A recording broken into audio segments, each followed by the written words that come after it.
Why we fail financially?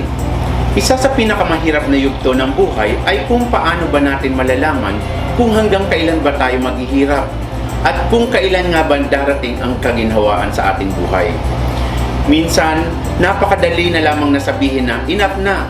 But most of the time, sticking with your current strategy is perhaps the most critical trait to possess. On the other hand, we must know when to give up.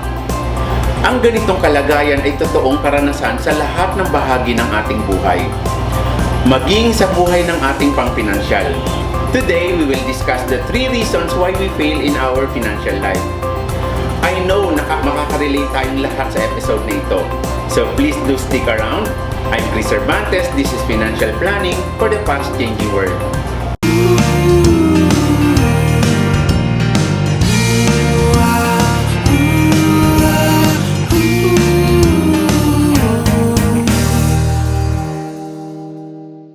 Sa maraming pagkakataon na tayo ay nabibigo sa mga bagay na ginagawa natin, ang isang pinagtatakahan natin ay kung bakit nga ba minsan ito ay lagi na lamang paulit-ulit.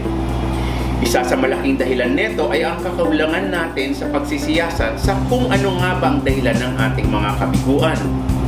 Ganon din sa buhay nating pangpinansyal. Minsan maganda ang takbo, then bigla na lang tayo mamumroblema. Then aayos ulit, then problema na naman. Bakit ba nagiging unending cycle ang ating mga suliranin? Like in solving crimes, it is very important that whenever we are undergoing a financial problem, we must always do a forensic investigation so that we will know the cause of our financial problem.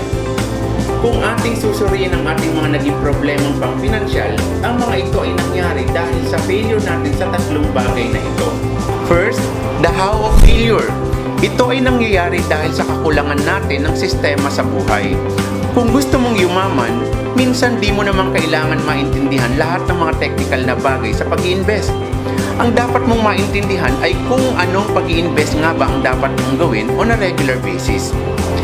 Isang kadahilanan ng ating financial failure ay ang kawalan ng sistema kung magkano o ilang porsyento ba ng sahod mo ang dapat na inilalaan mo sa pag-i-invest.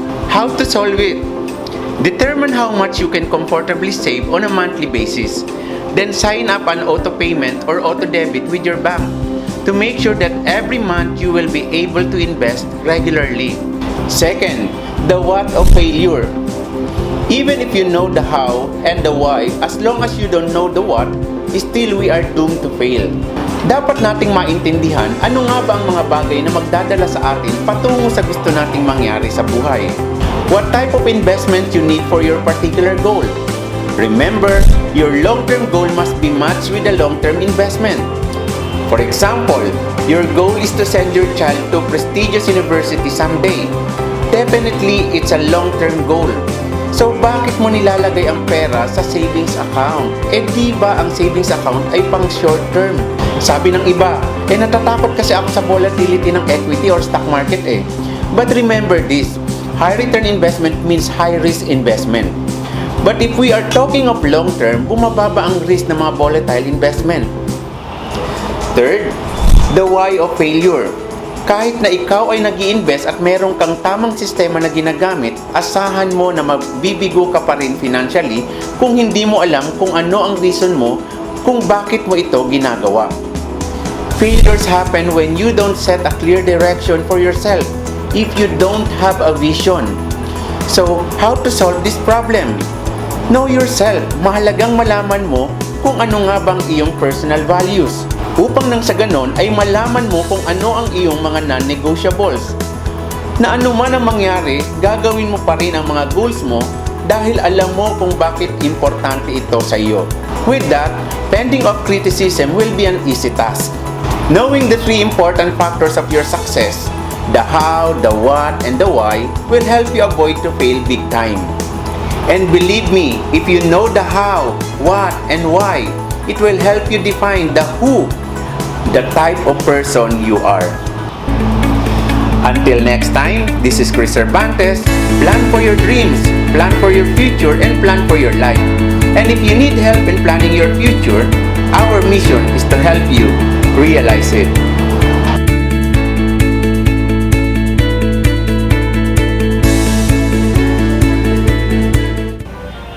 Chris.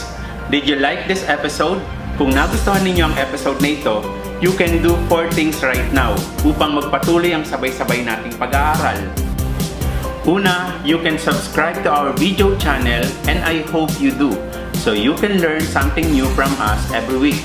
Pangalawa, you can have my book by ordering from the link below. Third, you can go to our website so you can read more articles from us.